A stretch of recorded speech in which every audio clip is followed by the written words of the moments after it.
him in the heart, thereby ensuring his death.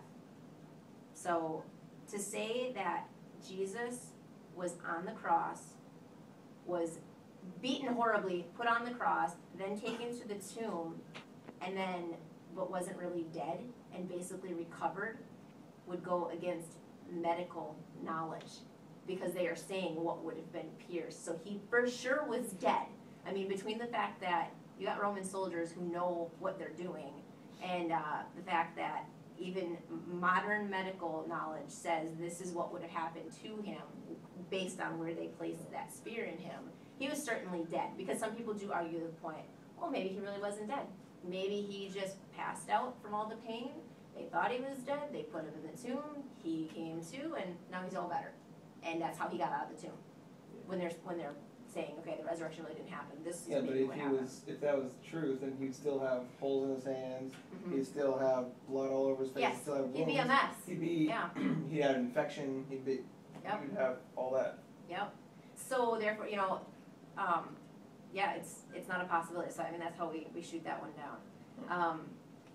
All right. Let me send the slide in here now. Okay, the second piece of evidence, the empty tomb. We all agree that there was an empty tomb. Do they know where his tomb is? I mean, you probably know this, but...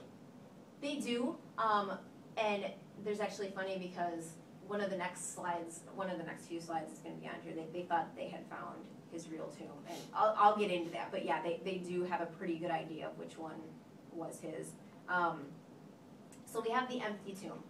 And that was confirmed by multiple people. You had the women who went there early in the morning, and they were left crying because they thought someone stole his body. So this is just like a historical question, maybe way beyond the scope. But what's the difference between just putting in a grave and putting in a tomb?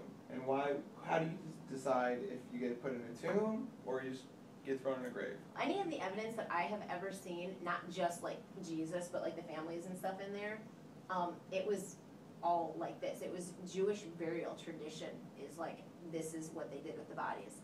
And I actually watched a special, and it wasn't a big opening like this. It was actually a small hole, and somebody would have to get in there, and then they would bring the body in basically like on a stretcher. And it was a tiny hole. I mean, like you had to crawl down this little hole in order to get there, and then they would place the body in there, and then they'd do like the wrapping and everything. But how they said, in the Bible, they brought like 75 pounds worth of aloes and spices and stuff and put it on around Jesus, basically like a mummy, or like who else? Yes. Yeah. And then it stay there for a year, and then they'll come back and get the bones. And then they put them in a box. Yes. Yeah. Yes. That's what the difference was. Yep. So, which I'm actually, I'm going to talk about that in a minute too. John 19:38 tells us, later, Joseph of Arimathea asked Pilate for the body of Jesus. Now Joseph was a disciple of Jesus, but secretly, because he was afraid of the Jews. With Pilate's permission, he came and took the body away. He was accompanied by Nicodemus, the man who earlier had visited Jesus that night. Nicodemus brought a mixture of myrrh and aloes, about 75 pounds. Taking Jesus' body, the two of them wrapped it with the spices in strips of linen. This was according to Jewish burial customs. At the place where Jesus was crucified, there was a garden, and in the garden was a tomb, in which no one had ever been laid, because it was the Jewish day of preparation, and since the tomb was nearby, they laid Jesus there. And of course, Sunday morning rolls around, and the women come, and they were very surprised when they get there, and the stone is rolled away, and Jesus is missing.